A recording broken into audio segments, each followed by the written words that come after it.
I got my hands on the plea agreement that led to a young mother and father actually escaping prison time after admitting to inhumane conditions inside of this home. There was a noticeable pungent odor where the three children were in a family room behind a homemade gate. The gate had a lock on it and the key was hanging up on a wall. That narrative from a court summary involving a case investigators describe as children forced to live in a cage. I thought the kids were endangered. This woman, who does not want to be identified, says she knows the children's parents, 28-year-old Scott Suggs and 36-year-old Brandy Kangas. So you saw those conditions firsthand, I guess.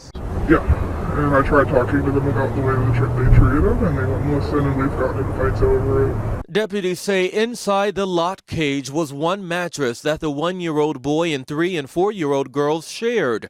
That's where they were fed through an opening in the gate, and they were to stay there all day and night.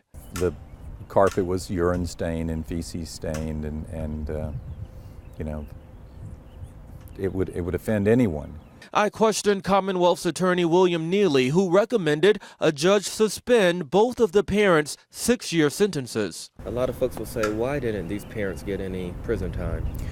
Well, they're relatively young. This is their first felony conviction. You have to show that the parents or the caretaker intended their neglect to cause harm, and that it in fact did.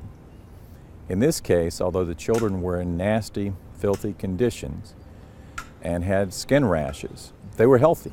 Investigators say the children were traumatized. They lacked social skills because they had had virtually no contact with the public. They lived in that room. Court records show the 1-year-old even had a bruised forehead from where he tried banging his head on the door of the gate. Those parents are on probation but must each pay a $2,500 fine.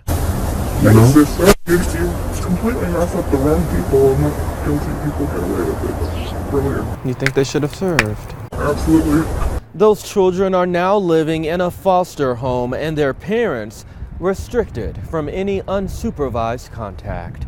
On your side in Spotsylvania, Brent Solomon, NBC 12.